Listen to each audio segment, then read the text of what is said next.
જામનગરમાં આજે સવારે રણજીતસાગર રોડ પર પ્રણામી નગર કહેવાતા વિસ્તાર નજીક નદી કાંઠેથી એક યુવકનો નિષ્પ્રાણ દેહ શંકાસ્પદ હાલતમાં મળતા ખળભળાટ થયો હતો.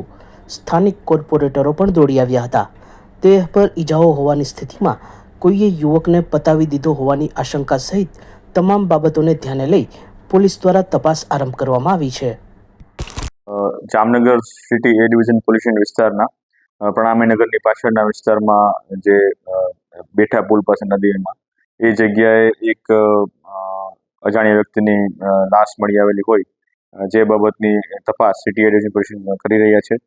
ત્યારબાદ તેનું પ્રાથમિક દ્રષ્ટિએ નામ જાણવા મળતા તપેન્દ્ર જંકર સાવન જાતે નેપાળી અને ઉંમર વર્ષ 28 એ વ્યક્તિની લાશ હોવાનું જાણવા મળેલું છે, ડેડ બોડી હોવાનું જાણવા મળેલું છે.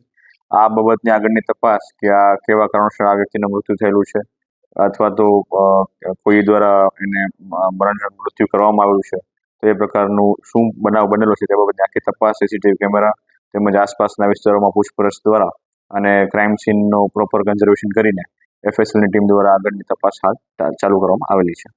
કઈ રીતના હત્યા કરવામાં આવી? પ્રાથમિક દ્રષ્ટિએ કોઈ આ બાબતની જે માહિતી મળેલ નથી. જે બેઠા પુલ પાસે નદીનો વિસ્તાર છે એ જગ્યાએથી એક એક્ટિવા અને એક મૃતદેહ એ બે વસ્તુ મળેલી છે. તો આગળની તપાસમાં જાણવા મળશે કે આ હત્યાનો બનાવ છે કે કેમ. સચોટ સમાચારો સૌથી ઝડપી મેળવવા માટે અમારી ચેનલને સબસ્ક્રાઇબ કરો.